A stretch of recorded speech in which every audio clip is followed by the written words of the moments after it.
Hello student, we have already discussed upon primary memory. Now today I am going to start with secondary memory, external memory. So now external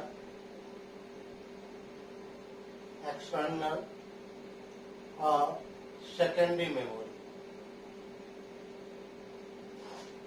External and secondary memory. Secondary memory. Internal memory के बारे में हमने बता दिया था, जिससे कि primary memory जिसको हम लोग कहते हैं रैम एंड रोम, और उसके जो भी उनके जो पार्ट्स होते हैं उसके बारे में भी आज हम लोग जो डिस्कस करेंगे वो हमारा क्या है, एक्सटर्नल है, सेकेंडरी मेमोरी है। एक्सटर्नल मेमोरी मीन्स ये होता है कि इसको हम लोग चाहे तो बाहर यानी पोर्टेबल होता है। हालांकि एक तो आपका जो है एक्सटर्नल मेमोरी लगा रहता है जिससे वो हार्ड डिस्क होता है, जिसमें लार्ज अमाउंट में जो भी डाटा है, इंफॉर्मेशन है या जो सॉफ्टवेयर वगैरह है वो सारी चीजें उसमें स्टोर की जाती है। तो सेकेंडरी मेमोरी का क्या इंपॉर्टेंस है वो अभी मैं बताऊंगा। तो पहले आप ये देख लीजिए जो एक्सटर्नल या जो सेकेंडरी मेमोरी है ये किस किस फॉर्म में आती है, ठीक है ना। एक तो आपका आता है मैग्नेटिक फॉर्म में, एक दूसरा जो आपका आता है वो आता है आपका ऑप्टिकल में, ठीक है, और एक जो तीसरा जो आता है वो आपका होता है फ्लैश, जिसको हम लोग क्या कहते हैं, फ्लैश मेमोरी, जिसको हम लोग क्या कहते हैं, फ्लैश मेमोरी। अब एक चीज मैं आपको बता दूं कि आप लोगों को पता है कि किसी भी मेमोरी का क्या कैपेसिटी है या उसका स्टोरेज कितना है, ये तो उसका मेजरमेंट यूनिट मैंने आपको बता दिया था, गीगाबाइट, मेगाबाइट, टेराबाइट, इस हिसाब से होता है, ठीक है ना। अगर हम इसको कंपेयर करते हैं अपने प्राइमरी मेमोरी के अकॉर्डिंग, यानी कि अगर हम रैम के अकॉर्डिंग, और प्राइमरी मेमोरी जनरली रैम ही होती है, तो एक्चुअली क्या है कि अगर हम लोग प्राइमरी मेमोरी की बात अगर हम लोग करें, किसकी बात करें, प्राइमरी मेमोरी की बात करते हैं, ठीक है ना। तो प्राइमरी मेमोरी की अगर हम लोग बात करें, ये बात तो सही है कि ये फास्ट होता है।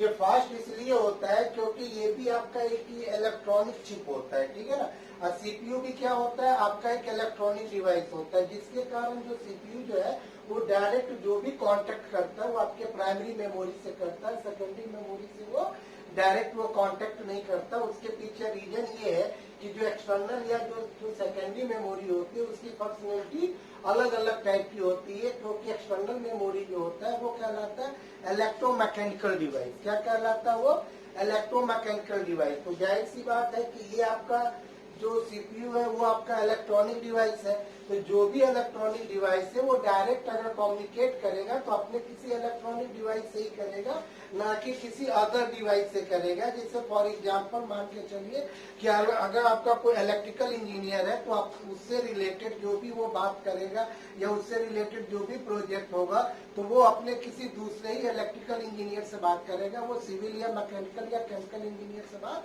नहीं करेगा, क्योंकि हर ट्रेड के अपने एक अलग फंक्शन होते हैं, अपने एक फॉर्मूला होते हैं, उसके एक अपने एक रूल्स होते हैं, उनके अलग अलग टूल्स होते हैं, जिसके कारण जो है आपका सीपीयू जो है वो डायरेक्ट कांटेक्ट किससे करता है, प्राइमरी मेमोरी से, जिसके कारण हमारा डाटा एक्सेस रेट क्या होता है, फास्ट होता है। तो सीपीयू को जो भी डाटा चाहिए होता है वो सबसे पहले आपका प्राइमरी मेमोरी में वो कांटेक्ट करता है। अगर वो डाटा अगर उसके प्राइमरी मेमोरी में मिल जाता है तो उस डाटा को वो एक्सेस कर लेता है, ठीक है।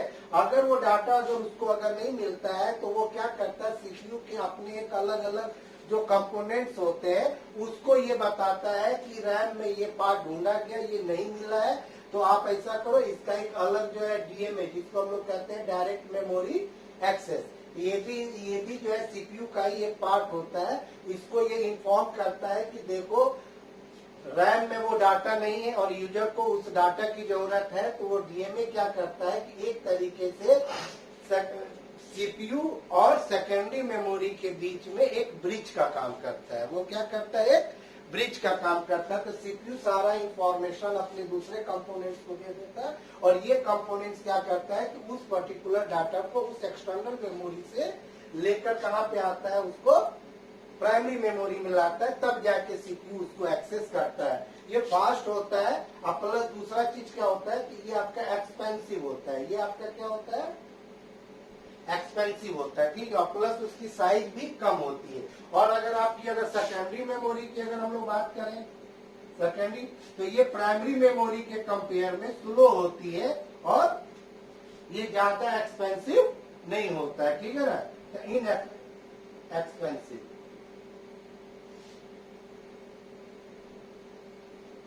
ठीक है, तो ये यहाँ पे ये आपका क्या होता है कि इसकी जो है, इसकी जो कॉस्ट होती है ये कम होती है। हम इसको सीधे लिख देते हैं लॉ को, यानी इसकी कॉस्ट कम होती है जबकि इसकी ज्यादा होती है। ठीक है, तो अगर हम यहाँ पे बात करें कि मैग्नेटिक, यानी कि मैग्नेटिक का मतलब ये हो गया कि हमारा डाटा जो है वो मैग्नेटिक के फॉर्म में भी स्टोर किया जाता है। ठीक है, तो उसके अगर हम यहाँ पे इसकी बात करें तो जो मैग्नेटिक में जो आपका जो आता है वो आपका आता है हार्ड डिस्क। क्या आता है? वो हार्ड डिस्क होता है। आप लोगों ने नाम सुना होगा जिसको हम लोग कहते हैं फ्लॉपी डिस्क। ठीक, और उसके बाद से तीसरा जो आता है वो आपका आता है मैग्नेटिक टेप। Magnetic tape. तो स्टार्टिंग अगर हम लोग यहाँ पे अगर हम लोग बात करें तो सबसे पहले जो डाटा जो है हमारा स्टोर होता था मैग्नेटिक टेप में। जब स्टार्टिंग में जब हमारा कंप्यूटर जब डेवलप कर रहा था, उसके अलग अलग जनरेशन है, हर जनरेशन में इसका अलग अलग डेवलपमेंट हुआ है। तो स्टार्टिंग में ये मैग्नेटिक टेप में, और आप लोगों ने भी देखा होगा कि बहुत पहले जो था वो कैसेट वगैरह आती थी जिसमें रील वगैरह होते थे, जिसमें ऑडियो होते थे, वीडियो के अलग कैसेट आते थे। तो उसमें हमारा डाटा जो है स्टोर किया जाता था, मैग्नेटिक के फॉर्म में स्टोर किया जाता था। तो स्टार्टिंग में जो हमारा स्टोरेज जो डिवाइस था वो मैग्नेटिक टेप था। वो बहुत बड़े बड़े ड्रम में जो है उसको भर के लाया जाता था, उसमें हम अपने डाटा को स्टोर करते थे। ठीक है, तो जब ये चीज जब हो गई, जैसे जैसे टेक्नोलॉजी बढ़ी तो हमारा क्या आया, वो रेक्टेंगुलर फॉर्म में हमारा फ्लॉपी डिस्क आता था। अलग अलग दो साइज के आते थे, तो वो अलग अलग जो है दो साइज के जो आपके जो आते थे, तो उसमें जो है, तो आज के डेट में शायद रियली कहीं आपको देखने को फ्लॉपी डिस्क मिलेगा। लेकिन अगर आज के डेट में अगर हम लोग देखा जाए तो जो कंप्यूटर में जो है एक्सटर्नल मेमोरी के फॉर्म में आज के डेट में जो डाटा जो स्टोर किया जाता है वो किसमें किया जाता है, वो हार्ड डिस्क में किया जाता है। उसमें क्या होते हैं कि छोटे छोटे सिलेंडर लगे हुए होते हैं, यानी कि ये छोटे छोटे जो है ये आपके जो है डिस्क आपके जो है लगे हुए होते थे। और इसमें जो है, तो इसमें आपका जो है रीड एंड राइट का हेड होता था। तो ये मूव करके या आप ये कह दीजिए कि हर जो है सिलेंडर पे या हर डिस्क पे रीड और राइट का हेड होता था। तो ये क्या करता है कि अगर आप बहुत ध्यान से अगर आप अपने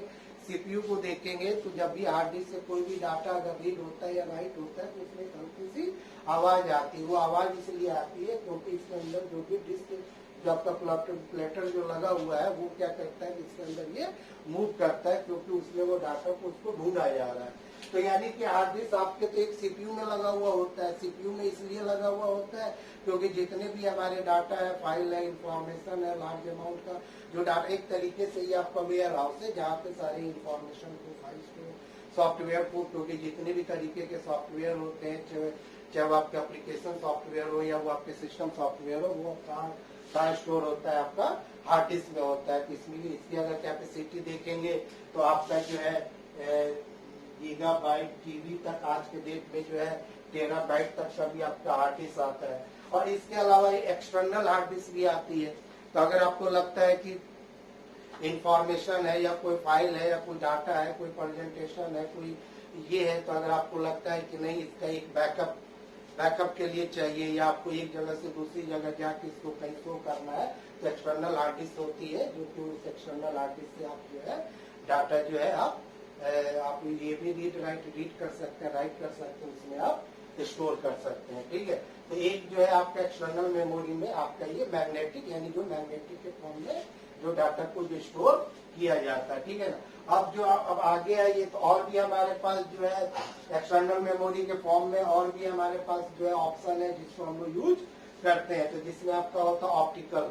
ठीक है, ऑप्टिकल के फॉर्म में, क्योंकि ये ऑप्टिकल का फॉर्म का मतलब ये होता है इसमें जो डाटा जो स्टोर होती है वो एक लाइट के फॉर्म में स्टोर होती है। जैसे आपने सीडी ड्राइव, डीवीडी ड्राइव वगैरह आपने देखा होगा, तो इसमें वो क्या करता है कि जो भी आपकी जो डिस्क होती है वो अपना मूव करती है, और राइट लेजर जो है उसमें जो लेजर जो है उसको वो यूज किया जाता है उस वहां के डाटा को रीड या राइट करने के लिए। तो जैसे कि आप लोगों ने नाम सुना होगा, सीडी का नाम सुना होगा, आपने डीवीडी का नाम सुना होगा, और आपने जो है ब्लू रे डिस्क का नाम सुना होगा, ब्लू रे डिस्क। तो ये आज के डेट में जो है तीन जो है आपके जो ऑप्टिकल जो है आपके जो है एक्सटर्नल मेमोरी है, सीडी है, जिसको हम लोग कॉम्पैक्ट डिस्क कहते हैं। तो ये जो है सीडी हो या डीवीडी हो, इसके तीन फॉर्म आते हैं। एक आपका सीडी रोम आता है, सीडीआर आता है, सीडी या डीवीडी आर, यानी इसको कहा जाता है डिजिटल वर्सेटाइल डिस्क। तीनों में कोई अंतर नहीं है, तीनों में सिर्फ और सिर्फ खाली अगर डिफरेंस है तो उसकी कैपेसिटी की है, उसकी स्टोरेज कैपेसिटी की होती है। क्योंकि स्टार्टिंग में जो भी हमारा डाटा जो आता था, जैसे सीडी रोम, यानी इसको कहा जाता है compact disc read only memory, यानी कि इसमें जितने भी जो है गेम्स वगैरह जो आप लोग देखते हैं, गेम्स है या आपका जो है सॉफ्टवेयर वगैरह है या जितने भी है, तो वो सीडी रोम में ही आते थे। तो इसमें ये होता था कि इसमें जो एक बार डाटा जब डाल दिया गया तो उसको आप दोबारा आप उस पे डाटा ना आप इरेज कर सकते हैं, ना ही डाटा जो है उस पर कोई आप राइट नहीं कर सकते, इसीलिए इसको कहा गया रीड ओनली मेमोरी। ठीक है, इसी तरह सीडीआर यानी कि कॉम्पैक्ट डिस्क, और इसको हम लोग क्या कहते हैं, इसको कहा जाता है रीडेबल। यानी रीडेबल का मतलब यहाँ पे ये हो गया कि सीडीआर अगर आपके पास है तो उसमें आप एक बार डाटा जो है, सिर्फ एक बार डाटा उससे जो है आप उसको राइट कर सकते हैं। ठीक है, तो अब आपका सीडी आरडब्ल्यू यानी रीडेबल और राइटेबल, यानी कि आज के डेट में यही आपकी सीडी आती है या आपकी डीवीडी आती है, इसमें आप जितनी बार चाहे आप डाटा को बर्न कर सकते हैं। बर्न का मतलब होता है कि अगर आपको सीडी या डीवीडी पे कोई भी अगर आपको डाटा या इंफॉर्मेशन अगर आपको लिखना है तो उसके लिए एक अलग सॉफ्टवेयर आता है, उसी सॉफ्टवेयर के थ्रू हम अपने सीडी या डीवीडी पे डाटा जो है हम लोग लिखते हैं। तो आप चाहे उसको सीडी, दोनों में क्या एक तरीके से आप ये मान के चलिए कि सीडी की जो साइज होती है वो कम होती है, जबकि डीवीडी की साइज आप ये मान के चलिए कि सीडी से 20 टाइम्स ज्यादा डाटा जो है आपका किसमें स्टोर किया जा सकता है, डीवीडी में स्टोर किया जाता है, जिसको हम लोग कहते हैं डिजिटल वर्सेटाइल डिस्क। ठीक है, और आज के डेट में जो लेटेस्ट जो आपको ऑप्टिकल के फॉर्म में जो आपका स्टोरेज जो डिवाइस आया है, जिसको हम लोग कहते हैं ब्लूरे डिस्क। इसमें क्या होता है कि इसमें जो लेयर होता है वो उसमें जो डाटा स्टोरेज करने का लेयर ज्यादा होता है, एक से ज्यादा होता है, और डाटा हमेशा जो है कॉम्पैक्ट फॉर्म में जो है स्टोर किया जाता है। और एक्चुअली इसको ब्लू रे इसलिए कहा गया कि ब्लू रे डिस्क को जो रीड करने की जो डिवाइस जो आती है, वो रीड करने के लिए जो लेजर या बीम जो वो ये ब्लू रे डिस्क पे जो वो छोड़ता है वो आपका ब्लू कलर का होता है। और जनरली जो है सीडी और डीवीडी में ये जो आपका रेड या पिंक कलर का होता है। इसको ब्लू रे डिस्क इसीलिए कहा गया कि इसमें जो भी हेड जो आता है, जो लेजर जो यूज किया जाता है वो ब्लू होता है। ठीक है, और प्लस आप ये मान के चलिए कि डीवीडी से ये 5 गुना डाटा जो ज्यादा डाटा जो है 5 टाइम्स जो है आपका ब्लू रे डिस्क में स्टोर किया जाता है। तो आज के डेट में जो जनरली जो है डीवीडी यूज हो रहा है, और जहाँ मार्केट में आपका ब्लू रे आ गया है, जैसे कि बहुत बड़ी बड़ी फाइलें होती है, एचडी फाइलें होती है, हाई रेजोल्यूशन की फाइलें होती है, हाई रेजोल्यूशन के गेम्स होते हैं, तो उन सबको स्टोर करने के लिए हम लोग क्या यूज करते हैं, या तो डीवीडी यूज करते हैं या तो ब्लू रे हम लोग यूज करते हैं। ठीक है, उसके बाद से आ जाइए फ्लैश मेमोरी। तो फ्लैश मेमोरी में जैसे कि आप लोग तो नाम जानते ही होंगे, जैसे आपका पेन ड्राइव है, या आप लोगों ने मेमोरी कार्ड वगैरह का नाम सुना होगा। तो ये भी जो है आपका जो है डेटा को कैरी करने के लिए एक्सटर्नल फॉर्म में सबसे अच्छा डिवाइस है। आप डाटा चाहे तो आप जो है पेन ड्राइव है, आपको पता ही होगा पेन ड्राइव के बारे में, और एक तरीके से मेमोरी कार्ड वगैरह है। तो मेमोरी कार्ड वगैरह भी आता है जिसमें हम डाटा को स्टोर करके उसको हम लोग बैकअप के फॉर्म में या एक जगह से दूसरी जगह हम लोग लेके जा सकते हैं, जैसे कैमरा वगैरह, मोबाइल वगैरह, और इसके अलावा भी जो है कार्ड वगैरह आते हैं जिसमें हम डाटा या अपनी फाइल को या इंफॉर्मेशन को हम लोग उसमें स्टोर करते हैं। तो आपका फ्लैश मेमोरी में पेन ड्राइव हो गया, और दूसरा आपका क्या हो गया, मेमोरी कार्ड हो गया। तो बस आपको एक्सटर्नल मेमोरी बताने का मेरा मेन पर्पज ये था कि जो आपका जो है कि एक सीपीयू को बनाने के लिए सेकेंडरी मेमोरी की जरूरत नहीं है, बल्कि किसकी जरूरत है, प्राइमरी मेमोरी को।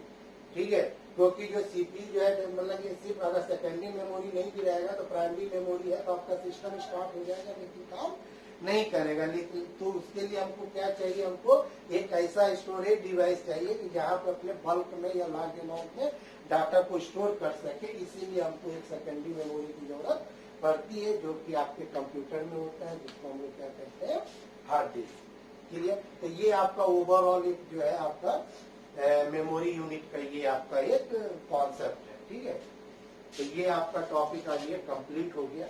अब आइए हम लोग नेक्स्ट टॉपिक पे बात करते हैं।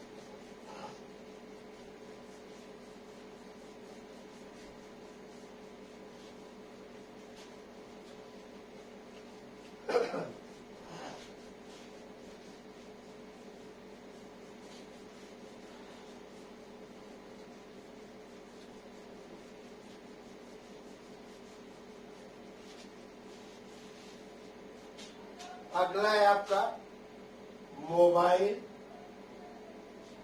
System organisation. Mobile system organisation, ठीक है। तो देखिए ये मोबाइल सिस्टम ऑर्गेनाइजेशन, देखिए यहाँ पे भी आपका क्या वर्ड यूज हुआ है, मोबाइल नहीं बल्कि मोबाइल सिस्टम। इससे पहले भी हम लोगों ने क्या पढ़ा था, कंप्यूटर सिस्टम, और यहाँ पे आपका क्या है, मोबाइल सिस्टम। तो जाहिर सी बात है कि किसी भी सिस्टम को बनाने के लिए हमको क्या चाहिए, अलग अलग कंपोनेंट्स, अलग अलग यूनिट को आपस में अटैच करके उससे जो हमारा जो स्पेसिफिक जो टास्क है या हमारा जो एम है उसको हम लोग अचीव करते हैं। ठीक है, तो अगर हम यहाँ पे मोबाइल सिस्टम की बात करें तो देखा जाए तो जैसे जैसे टेक्नोलॉजी हमारी डेवलप होती जा रही है उसी तरीके से हमारी जो यूनिट है या हमारे जो काम करने के जो चीजें हैं वो धीरे धीरे क्या हो जा रहा है, धीरे धीरे वो स्मॉल होता चला जा रहा है। तो अगर हम यहाँ पे अगर हम मोबाइल की बात करें और एक का कंपेयर अगर हम कंप्यूटर सिस्टम से करें तो जाहिर सी बात है कि जो कंपोनेंट्स कंप्यूटर के होते हैं ज्यादातर सिस्टम वही सेम कंपोनेंट्स किसके होते हैं, मोबाइल के होते हैं। लेकिन दोनों के साइज में अगर हम लोग कंपेयर किया जाए तो कंप्यूटर सिस्टम के जो कंपोनेंट्स जो आते होंगे, उनकी जो यूनिट्स जो आती होंगी वो मोबाइल सिस्टम के कंपेयर में ज्यादा लार्ज होगी। और अगर मोबाइल की अगर हम लोग बात करें तो आजकल तो डिजिटल वॉच भी आ गया है, मोबाइल भी आप देख रहे हैं, धीरे धीरे मोबाइल की साइज जो है कम होती जा रही है, लेकिन उसकी फंक्शनलिटी जो है बढ़ती चली जा रही है, उसमें फीचर जो है ज्यादा से ज्यादा वो ऐड होता चला जा रहा है। तो जाहिर सी बात है कि मोबाइल सिस्टम ऑर्गेनाइजेशन के अलग अलग पार्ट या उसके कंपोनेंट्स के बारे में बात करें तो अगर हम यहाँ पे अगर इसके कंपेयर में देखा जाए तो इसके अंदर जितने भी कंपोनेंट्स या उसके जो पार्ट्स होंगे वो आपके कंप्यूटर सिस्टम के कंपेयर में स्मॉल होंगे, बहुत ही ज्यादा स्मॉल होंगे। ठीक है, तो यहाँ पे इन्होंने क्या किया गया कि मोबाइल सिस्टम ऑर्गेनाइजेशन में इन्होंने इन्होंने कॉन्सेप्ट यूज किया है जिसको हम लोग कहते हैं एसओसी। इसको हम लोग क्या कहते हैं, एसओसी। इसका मतलब हो गया system on chip. System on chip यानी कि एक छोटा सा चिप होता है, उसी चिप पे जितने भी जो है मोबाइल के जितने भी जो कंपोनेंट्स हैं या उसके जो यूनिट है या उसके जो पार्ट है उनको उसके साथ अटैच कर दिया जाता है। और ये जो चिप जो आती है ये बहुत ज्यादा बड़ी नहीं होती, ज्यादा से ज्यादा आप इसको मान के चले एक जो है कॉइन है, कॉइन के बराबर जो है ये चिप होती है, जिसमें जो है इसके मोबाइल सिस्टम से लगने वाले जितने भी जो कंपोनेंट्स है उनको क्या किया जाता है, उनको आपस में एक दूसरे के साथ इंटीग्रेटेड या उसको अटैच किया जाता है। ठीक है, तो जैसे मोबाइल हो गया, आपका डिजिटल वॉच हो गया, आप जो है और कैमरा वगैरह और भी बहुत सारी जो है और भी जो है डिवाइसेस आ रहे हैं जो कि इस कॉन्सेप्ट को वो फॉलो कर रहा है। तो इसको अगर हम लोग चाहें तो लिख सकते हैं all the major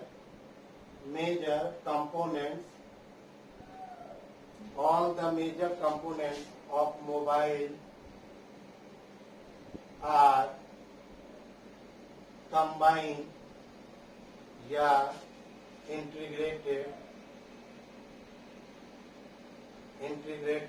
on a single chip। ठीक, तो एसओसी का जो है सिंपल सा जो फॉर्मूला यही है कि जितने भी जो आपके जो मेजर जो इसके जो कंपोनेंट्स होते हैं, जो भी इनके जो पार्ट्स होते हैं उसके बारे में अभी मैं आपको बताऊंगा, पूरा एक मिनट मैं आपको डायग्राम बना के मैं बताऊंगा। तो पहले तो ये तो आप समझ लीजिए इसके जितने भी जो मेजर कंपोनेंट्स हैं या इसके जितने भी जो सब यूनिट वगैरह होते हैं उन सबको क्या किया जाता है, एक छोटे से जो है चिप में एक कंबाइन कर दिया जाता है कि जिससे जो है आपका जो है मोबाइल जो है आपका फुल्ली फंक्शनली जो है वो अपना काम करे। ठीक है, तो अगर हम यहाँ पे मोबाइल कंपोनेंट्स की बात करेंगे तो जाहिर सी बात है कि जैसे अगर हम लोग कंप्यूटर सिस्टम की हम लोग बात करते थे तो कंप्यूटर सिस्टम में भी जो है चीजों को, उनकी एक्टिविटीज को, इनके कंपोनेंट्स के द्वारा जो भी एक्टिविटीज हो रही है उन सबको कंट्रोल करने के लिए, उन लोगों को जो है गाइड करने के लिए जो है उनके पास एक अपना ब्रेन जैसे सीपीयू होता था, इसमें भी आपका सीपीयू होता है जिसको हम लोग यहाँ पे कहते हैं, यहाँ पे हम लिख देते हैं कंपोनेंट्स ऑफ मोबाइल। तो सबसे पहले हम छोटी सी बात हम आपको यहाँ पे बता दें जिससे कि आपको समझ में आ जाए, जिसको हम लोग कहते हैं मोबाइल प्रोसेसर। जिसको हम लोग क्या कहते हैं, मोबाइल प्रोसेसर, और जो है प्रोसेसर कहते हैं जिसको आप लोग क्या कहते हैं, इसका ये जो है क्या कहलाता है, सीपीयू होता है। और यही सीपीयू आपका क्या होता है, ये कंट्रोलर होता है। क्या होता है ये, कंट्रोलर। कंट्रोलर का मतलब ये होता है कि इसके अंदर जितनी भी जो है कंपोनेंट्स अटैच किए गए हैं, इसके अंदर जितनी भी एक्टिविटी किसी भी कंपोनेंट्स के द्वारा किया जा रहा है तो उसको कंट्रोल करने के लिए जो है जो आपका जो प्रोसेसर होता है उसी को हम लोग क्या कहते हैं, मोबाइल प्रोसेसर, जिसको हम लोग सीपीयू कहते हैं। दूसरे शब्दों में आप इसको कह सकते हैं कि ये आपके कंप्यूटर मोबाइल सिस्टम का क्या होता है कि ये आपका ब्रेन होता है। ठीक है, तो यहाँ पे हम चलिए हम इसको लिख देते हैं, it is brain of mobile system it's control the entire functioning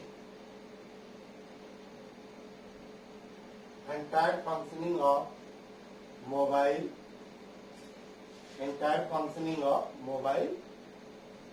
system. ठीक, तो ये चीज है आपका जिसमें आपको बताया गया है कि ये जो सीपीयू जो होता है ये भी आपका जो है, जैसे मोबाइल वगैरह जब आप लोग खरीदते होंगे तो उसमें आप लोग पूछते होंगे कि बताओ इसमें सीपीयू क्या है, उस सीपीयू की स्पीड क्या है, या आप लोग उससे पूछते हैं कि इसमें कौन सा प्रोसेसर लगा हुआ है, तो जिसके आप लोग समझ जाते हैं कि ये आपका मीडियाटेक का है कि और भी कॉरेक्स का है कि पता नहीं, आप लोग जानते होंगे प्रोसेसर के बारे में। और अलग अलग स्पीड का जो है इसमें प्रोसेसर आता है, क्योंकि आप लोग प्रोसेसर देख के ही मोबाइल को आप लोग परचेज करते हैं, क्योंकि और जनरली प्रोसेसर का ध्यान इसलिए भी रखा जाता है कि मुझे पता होना चाहिए कि मुझे उस मोबाइल पे क्या क्या काम करना है, क्या क्या जो ज्यादा गेम वगैरह खेलते हैं, हाई रेजोल्यूशन या एचडी में जो गेम खेलते हैं, तो जाहिर सी बात है कि उनका प्रोसेसर क्या होना चाहिए, हाई होना चाहिए। हाई का मतलब ये हो गया कि उसका जो है उसकी जो स्पीड जो है ज्यादा होनी चाहिए। ठीक है, तो इसीलिए लोग जो है सबसे पहले बात किसकी करते हैं, प्रोसेसर की बात करते हैं कि आपका प्रोसेसर कौन सा है और कैसा है। ठीक है, तो ये आपका हो गया सीपीयू। ठीक है, लेकिन जाहिर सी बात है कि सीपीयू जो है अपने आप में, जैसे हमने कंप्यूटर सिस्टम में भी बताया था कि सेंट्रल प्रोसेसिंग यूनिट होता है, लेकिन उसके भी अपने कुछ पार्ट्स होते हैं जो मिल के उस सीपीयू को बनाया जाता है। ठीक है ना, तो अब हम यहाँ पे बात करते हैं कंपोनेंट्स ऑफ सीपीयू। ठीक है ना, इसको मैं यहाँ से हटा दे रहा हूँ।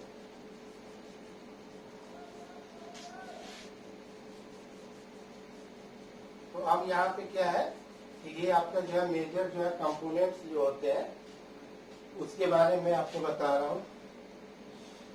तो ये आपका क्या है, सीपीयू है। ठीक है ना, मोबाइल का प्रोसेसर है, यानी जिसको हम लोग कंट्रोलर कहते हैं। ठीक है ना, तो सबसे पहले अगर हम सीपीयू की बात करें तो ये सीपीयू होता है जिसको हम लोग कहते हैं कम्युनिकेशन प्रोसेसर यूनिट। ठीक है, तो इसको हम लोग क्या कहते हैं, कम्युनिकेशन प्रोसेसर या प्रोसेसिंग यूनिट भी आप लोग कह सकते हैं। ठीक है, तो ये तो एक आपका सीपीयू हो गया। इसके अलावा होता है आपका एपीयू। क्या होता है आपका एपीयू? एपीयू का मतलब होता है एप्लीकेशन प्रोसेसिंग यूनिट। जितने भी आप लोग एप्स वगैरह जो इंस्टॉल करते हैं या जो इनबिल्ट होता है या प्ले स्टोर वगैरह से जो आप लोग एप्स वगैरह जो स्टोर करते हैं, तो उसको कहाँ रखा गया है, किस तरीके से काम करेगा, कैसे इंस्टॉल होगा, इसकी फंक्शनिंग क्या है, उसको जो कंट्रोल करता है वो आपका कौन करता है, आपका सीपीयू करता है, जिसको हम लोग कहते हैं एप्लीकेशन प्रोसेसिंग यूनिट, ठीक है ना। और इसके अलावा एक होता है जीपीयू, ठीक है ना। जीपीयू को हम लोग क्या कहते हैं, आपका इसको जो हम लोग ग्राफिकल प्रोसेसिंग यूनिट भी हम लोग कह सकते हैं, ठीक है। इसको हम लोग कहते हैं ग्राफिकल प्रोसेसिंग यूनिट। यानी कि ये जो है 3 पार्ट आपके होते हैं, जो कि मेन जो है सीपीयू के ही होते हैं। तो जिसमें हमने आपका बता दिया, एक होता है आपका कम्युनिकेशन प्रोसेसिंग यूनिट, इसको हम भी प्रोसेसिंग ही डाल देते हैं, हालांकि ये प्रोसेसर ही होता है, ठीक है, जो कि एंटायर सारी चीजों को वो देखेगा। एक आपका एपीयू होता है, जो आपके एप्लीकेशन के बारे में सारा नॉलेज और एप्लीकेशन को कंट्रोल करता है, जो कुछ भी है। एक आपका जीपीयू है, जीपीयू होता है graphical processing unit. Graphical processing unit इसलिए कहते हैं कि आज के डेट में जो भी है हाई रेजोल्यूशन के गेम्स वगैरह जो खेले जाते हैं, मूवी वगैरह देखे जाते हैं, एचडी है कि फुल एचडी है कि हाफ एचडी है वगैरह, हम लोग देख के कॉन्फ़िगरेशन वगैरह देख के ही हम लोग क्या करते हैं कि हम लोग जो है मोबाइल को परचेज करते हैं। तो मोबाइल के अगर उसका अगर वो देखा जाए कि कौन सा मोबाइल सही है कि नहीं है, तो उसमें तो एक पार्ट जो है आपका तो प्रोसेसर तो आएगा ही आएगा, प्रोसेसर के अलावा एक पार्ट आपका क्या आएगा, जीपीयू भी आएगा, जिससे कि आप लोग ये जान सको कि ये क्या है, ठीक है ना। तो ये तो आपका तो ये होता है, लेकिन क्या सीपीयू है, लेकिन इसके साथ जो है बहुत सारे ऐसे यूनिट होते हैं जो कि इसके साथ अटैच होते हैं, जिसको हम लोग कहते हैं सब यूनिट, जिसको हम लोग क्या कहते हैं, सब यूनिट, ठीक है ना। तो हम ये है मतलब कि सब यूनिट या कंपोनेंट्स ऑफ सीपीयू, जो कि इसके साथ लगे हुए होते हैं और सीपीयू के कांटेक्ट में रह के ये अपना काम करते हैं, क्योंकि सबको कंट्रोल करने के लिए, प्रोसेस करने के लिए हमारा कौन होता है, आपका सीपीयू होता है, ठीक है ना। तो जाहिर सी बात है कि सबसे पहले अगर हम लोग बात करें तो सबसे पहला आपका आता है पावर। पहला क्या आता है, पावर, ठीक है। तो यानी कि एक जो है इसका जो है कंपोनेंट्स होता है, जिसको हम लोग कहते हैं पावर कंपोनेंट या पावर सब यूनिट, है समझ में। यानी कि ये आपका मेन यूनिट है, तो ये आपका सब यूनिट है। तो एक आपका पावर होता है, पावर चाहिए आपको सिस्टम को स्टार्ट करने के लिए। तो फिलहाल जो है अभी मैं आपको बता दे रहा हूँ कि इसके सब यूनिट कौन कौन से हैं, इसके सब कंपोनेंट्स कौन कौन से हैं, जो मिलके पूरा एक आपके मोबाइल सिस्टम को ऑर्गेनाइज करते हैं, या उसके एक स्ट्रक्चर को बताते हैं, उसके आर्किटेक्चर को बताते हैं, ठीक है। तो पहला तो आपका हो गया पावर। पावर के बाद आप आ जाइए रेडियो सिग्नल। क्या होता है आपका, रेडियो सिग्नल, ठीक है, रेडियो सिग्नल, या जिसको हम लोग जो है आप जो है आरएफ भी कह सकते हो, रेडियो फ्रिक्वेंसी, ठीक है। तो ये आपका जो होता है रेडियो सिग्नल, यानी जिसको हम लोग ये कहते हैं, ठीक है। आगे मैं सब बताऊंगा। रेडियो सिग्नल, जाहिर सी बात है कि हमारा सारा मोबाइल वायरलेस होता है, वायर तो लगा नहीं होता है, एंटीना तो लगा ही नहीं होता है। जाहिर सी बात है कि जो भी हमारा काम करता है वो रेडियो फ्रीक्वेंसी के फॉर्म में वो काम करता है, क्योंकि डाटा हमको कॉलिंग वगैरह को मैनेजमेंट करना, मैसेज वगैरह भेजना, ऑडियो वीडियो से डाटा और वाईफाई दुनिया भर की जितनी चीजें होती है वो कौन सा कंट्रोल करता है, आपका रेडियो सिग्नल। अभी मैं इसके बारे में बताऊंगा, ठीक है। उसके बाद से आपका ये कैमरा मैनेजमेंट, कैमरा मैनेजमेंट। तो कैमरा मैनेजमेंट भी इसके एक यूनिट होता है। जब भी आप लोग खरीदते हैं तो कॉन्फ़िगरेशन में ये भी देखते हैं कि इसका कैमरा क्या है, कैसा है, क्या नहीं है, ठीक है। तो इसका मतलब यहाँ पे ये चीज हो गया कि भाई कि जो है कैमरा वगैरह की भी इसमें जरूरत होती है। अब इसके जो है दूसरा अगर सब यूनिट में देखें तो एक आपका डिस्प्ले यूनिट होता है। डिस्प्ले यूनिट जो पूरा जो टच का जो पैनल होता है, इसमें फिंगरप्रिंट, कीबोर्ड्स वगैरह सारे लगे हुए आते हैं, तो उसी को हम लोग क्या कहते हैं, डिस्प्ले यूनिट कहते हैं, ठीक है ना। डिस्प्ले यूनिट के बाद आपका एक इसमें क्या आता है, स्टोरेज यूनिट। स्टोरेज आपका जो एक आपका स्टोरेज यूनिट आता है। स्टोरेज यूनिट का मतलब ये हो गया कि आपके पास जो डाटा है, मेमोरी को एक्सपेंड करना है, तो एक्सपेंड करने के लिए हम लोग क्या करते हैं कि बाहर से भी जो है हम लोग कार्ड वगैरह लगा देते हैं, ठीक है। बाकी इसके पास तो अपना मेमोरी यूनिट तो होता ही है, इसके पास अपना खुद का जो है मेमोरी यूनिट होता है, ठीक है। इसको हम लोग कहते हैं मेमोरी यूनिट, ठीक है। इसको हम लोग क्या कहते हैं, मेमोरी यूनिट। ये भी इसके जो है पार्ट्स होते हैं, ठीक है। और अगला जो है कोडेक। कोडेक को हम कहाँ लिख दें, यहाँ कर देते हैं, ठीक है ना, CODEC। जैसे ऑडियो वीडियो का जो होता है एनालॉग टू डिजिटल या डिजिटल टू एनालॉग कन्वर्ट करने के लिए एक यूनिट होता है जिसको हम लोग कहते हैं कोडिंग डिकोडिंग, जिसको हम लोग कोडेक कहते हैं। तो ये इसके क्या होते हैं कि ये जो है आपके पूरा जो सीपीयू होता है, ये सीपीयू के जो 3 यूनिट जो है, इसके साथ ये सारे जो है छोटे छोटे जो सब यूनिट होते हैं ये इसके साथ अटैच होते हैं।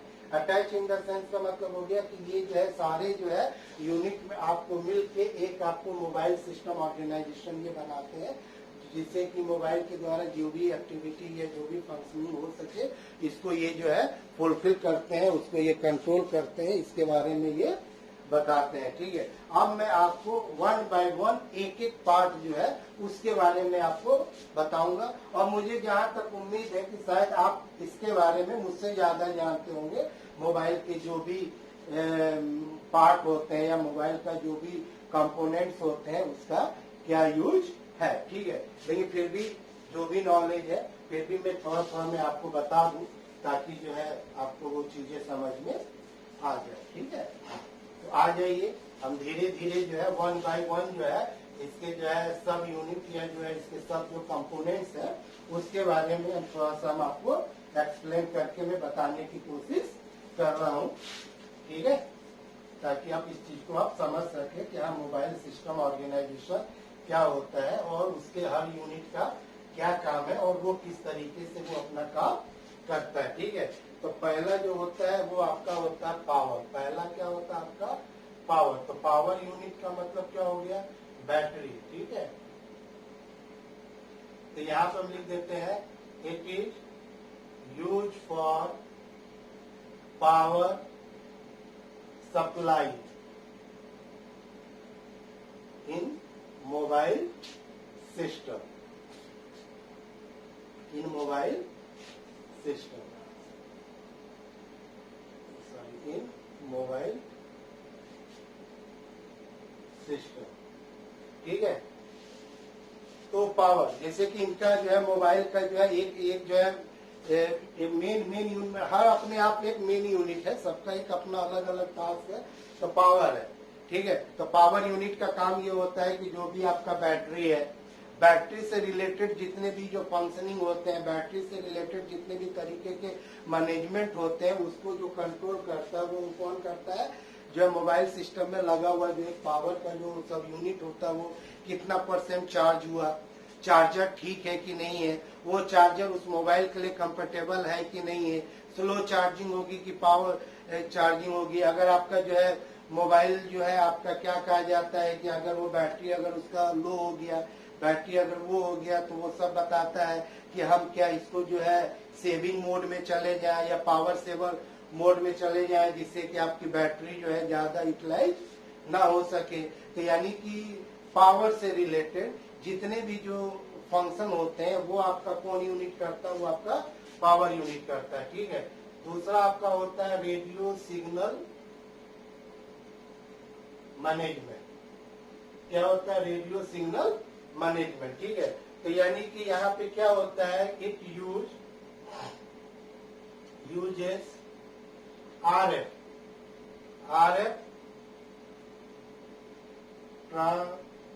transceivers for calling and texting,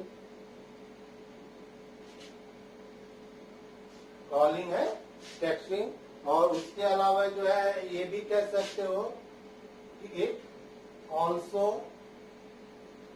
help in SIM management, SIM management, wifi वगैरह का भी नाम आपने सुना होगा। तो देखिए क्या है कि ये इसमें जो है इसको हम लोग कहते हैं ट्रांसीवर, यानी कि इसमें एक ऐसा डिवाइस होता है जो डाटा को ट्रांसमिट भी कर सकता है और डाटा को वो रिसीव भी कर सकता है। तो ट्रांसमीटर और रिसीवर को मिला के एक नया जो है डिवाइस बनाया गया है, जिसको हम लोग ट्रांसपोंडर भी कहते हैं। उसको हम लोग ट्रांसपोंडर भी कहते हैं या ट्रांससीवर भी कहते हैं। ठीक है, तो ये आपका रेडियो जो है सिग्नल होता है, रेडियो फ्रिक्वेंसी पे ये काम करता है। तो जब भी अगर आप लोग जैसे कि कोई भी कॉलिंग वगैरह आप लोग करते हैं, तो ये सिग्नल के फॉर्म में ही जो है डाटा जो है मतलब जो है ये सिग्नल जो है आपका कैरी करता है। जहाँ अलग अलग इसके जो है वो टावर लगे हुए होते हैं, वहां पे जाके जो है जो भी सिग्नल जाता है ट्रांसीवर में जाता है, वहां से जो है वहां अगर उसका अगर कॉल अगर मिल गया तो ठीक है, वरना अगले जो है जो भी उनका जो पॉइंट है वहां पे इस तरीके से इसको। अब जैसे आप लोग मैसेजिंग वगैरह करते हैं, मैसेज वगैरह एक जगह से दूसरी जगह अगर हम लोग जो है मैसेज वगैरह भी करते हैं, तो उसमें भी किसका यूज होता है, आपका रेडियो सिग्नल का ही यूज होता है। और ये आपका जो है सिम मैनेजमेंट यानी सिम से रिलेटेड जितने भी जो है काम होते हैं, या वाईफाई है आपका, जो भी इस तरीके से ब्लूटूथ है, या आपका जो है आपका हॉटस्पॉट वगैरह है, तो वो सारा काम उन सब चीजों को कौन मैनेज करता है, वो रेडियो सिग्नल मैनेजमेंट यानी कि आरएफ जो है वो इस चीज को कंट्रोल करता है। इसके जो भी ये कॉलिंग, टेक्सिंग, वाईफाई कनेक्टिंग और इन सब से रिलेटेड जो भी प्रॉब्लम होती है, उन सब का सोल्यूशन आपका कौन करता है, आपका रेडियो सिग्नल करता है। इसीलिए इसको हम लोग कहते हैं आरएफ मैनेजमेंट। ठीक है, तीसरा आपका आ जाइए कैमरा। ठीक है, ये आपका क्या है, कैमरा। तो यहाँ पे आप लोग देख सकते हैं it is use for image and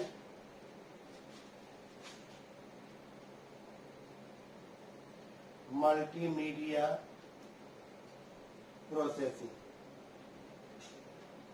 multimedia processing यानी कहने का मतलब हो गया, कैमरा के बारे में आप लोग जानते हैं कि कैमरा का यूज क्यों किया जाता है।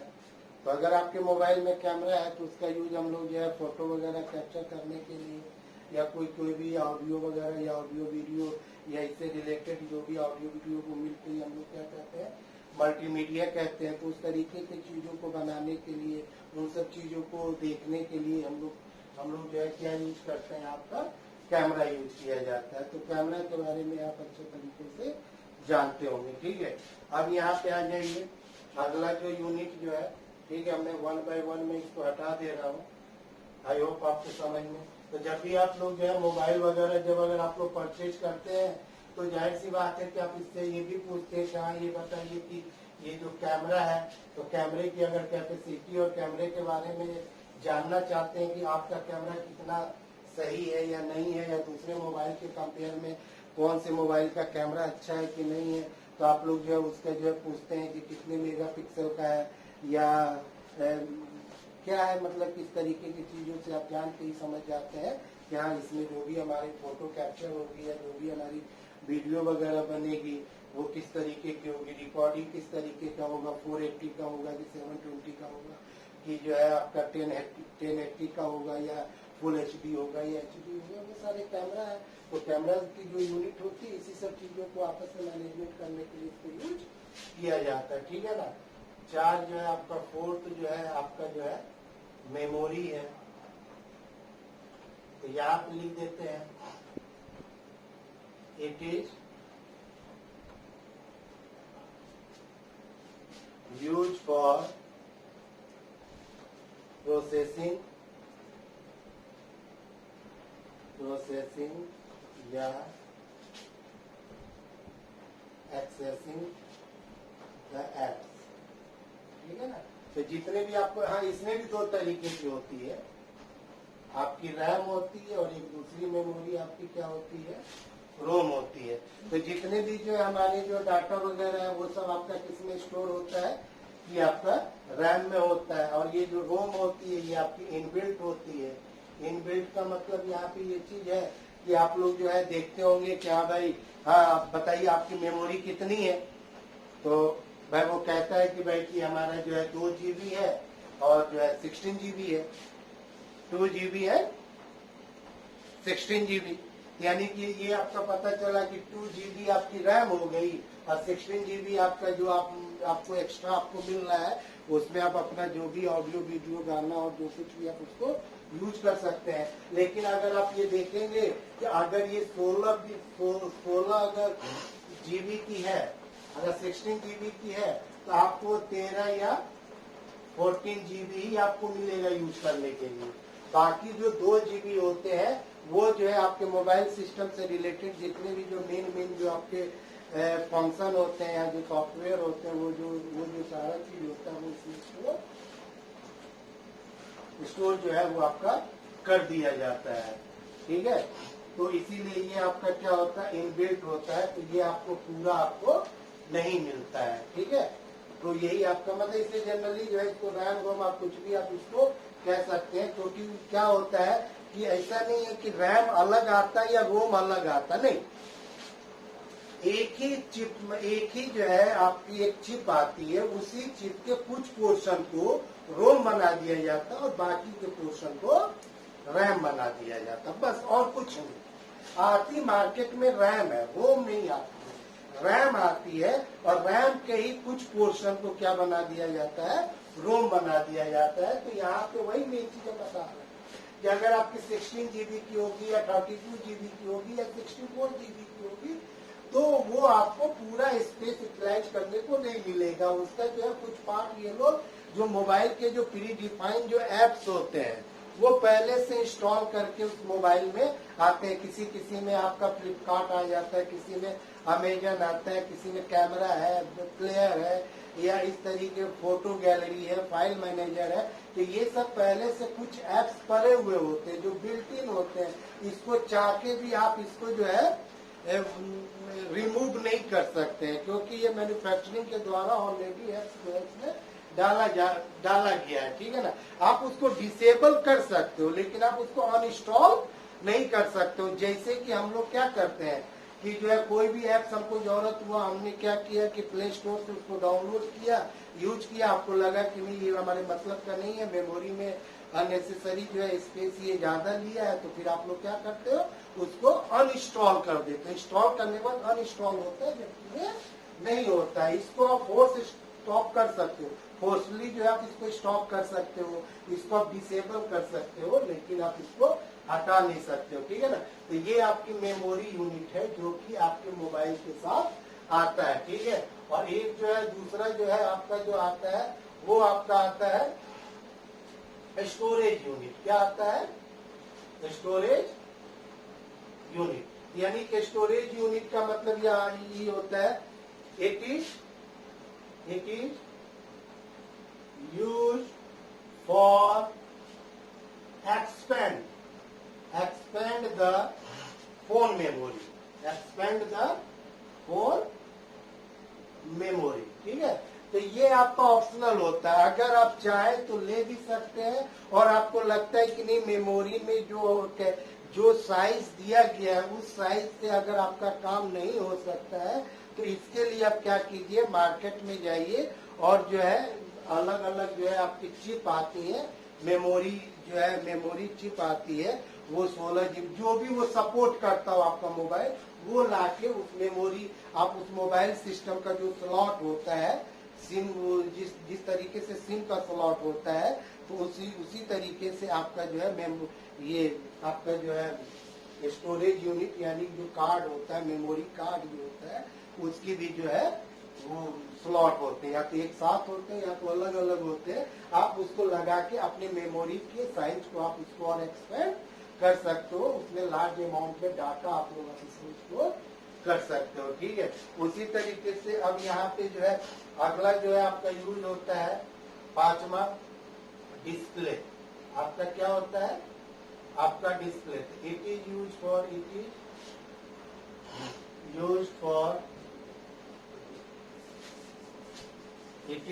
फॉर टच स्क्रीन, फिंगर,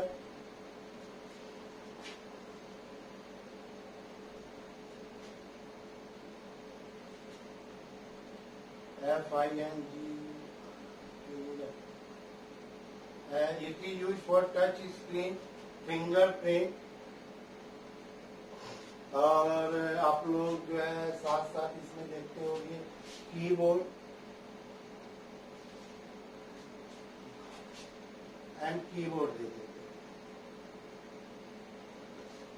तो डिस्प्ले यूनिट जो होता है, ये डिस्प्ले यूनिट यानी जो मोबाइल का जो फ्रंट जो होता है, इसमें हमारा जो भी इंफॉर्मेशन है, जो भी हम लोग देखते हैं, वो सब कहाँ देखते हैं, अपने डिस्प्ले में देखते हैं। तो उसी डिस्प्ले में आप देखते होंगे, उसी डिस्प्ले यूनिट में क्या होता है कि आपका टच होता है या पैटर्न का होता है, या जो आई स्कैनर होता है, या उसमें जो है आपके जो है फिंगर होते हैं, फिंगर टच होते हैं, या टच स्क्रीन, यानी कि ये डिस्प्ले का पूरा काम वही होता है। इसी डिस्प्ले यूनिट में ये सारा चीज आपको मिलेगा, ठीक है। तो डिस्प्ले यूनिट का जो काम होता है, उसमें जो है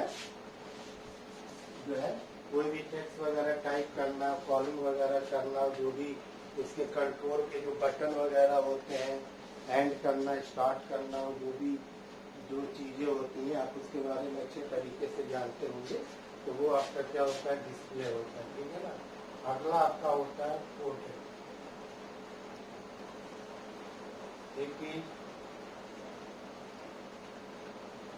it is use for mic, जैसे कि आप लोग माइक वगैरह आप लोग देखते होंगे। माइक के बाद एक आपका होता है स्पीकर, ठीक है ना। ये अभी हम बता रहे हैं कि ये चीज आपका क्या होता है, ठीक है। अब देखिए कोडेक यानी कोडिंग और डिकोडिंग। जैसे माइक है, ठीक है ना, तो माइक का मतलब क्या होता है कि हम उस पर कोई चीज हम बोले, अगर कोई चीज अगर हमको रिकॉर्ड करना है तो हम लोग माइक का यूज करते हैं। तो एक्चुअली होता क्या है कि जो वॉइस होती है, हमारी जो वॉइस होती है, वो एनालॉग होती है। वो कौन सा सिग्नल होता है, वो एनालॉग होता है। और मोबाइल क्या है, आपका डिजिटल है। तो जिसके कारण वो क्या होता है कि आपका जो वॉइस होता है वो एनालॉग होता है, और आपका मोबाइल सिस्टम उस वॉइस को नहीं समझता, वो एनालॉग सिग्नल वो नहीं समझता है। तो क्या किया जाता है, ये जो कोडेक का जो यूनिट होता है, इस एनालॉग को किसमें कन्वर्ट करेगा, डिजिटल। किसमें करेगा, यानी डिजिटल का मतलब हो गया कि एनालॉग टू डिजिटल कन्वर्टर, यानी कि एनालॉग सिग्नल को किसमें कन्वर्ट करेगा, ये डिजिटल में ये आपका क्या करेगा, ये कन्वर्ट करेगा। तो ये तो हो गया वॉइस। ये स्पीकर भी एक होता है जिससे कि आवाज या जो भी आपका ऑडियो है या वीडियो का जो साउंड है, ये सारा चीज आपका आता है, तो उसके लिए स्पीकर होता है। तो होता क्या है, तो हम लोग डिजिटल तो समझ नहीं पाते हैं, 0-1 के फॉर्म में वो आपका होता है, ठीक है। तो यहाँ पे क्या किया जाता है, जो कोडेक की जो यूनिट होती है, वो क्या करता है कि आपके मोबाइल के द्वारा जो डिजिटल सिग्नल जो आया है, वो क्या करता है, digital to analogue, digital to analogue converter, digital to analogue converter, यानी कि इसको हम लोग कहते हैं डिजिटल टू एनालॉग कन्वर्टर। यानी कि कोडेक का आपका काम क्या है, analogue to digital converter, digital to analogue converter, ठीक। ये चीज समझ में आई। तो ओवरऑल अगर देखा जाए तो यही आपके जो है मोबाइल के अंदर सारे कंपोनेंट्स होते हैं, सारी चीजें होती हैं जिनका हम लोग यूज करके एक मोबाइल सिस्टम का, जिसको हम लोग कहते हैं मोबाइल, हाँ ठीक है, ये मोबाइल है, इसमें ये सारा चीजें। इसके अलावा भी और भी यूनिट्स वगैरह होती हैं जिसको हम लोग जो है अलग अलग कामों के लिए हम लोग यूज करते हैं। लेकिन मेजर जो है सब पार्ट या सब कंपोनेंट जो आपका जो सीपीयू के साथ होता है वो सॉरी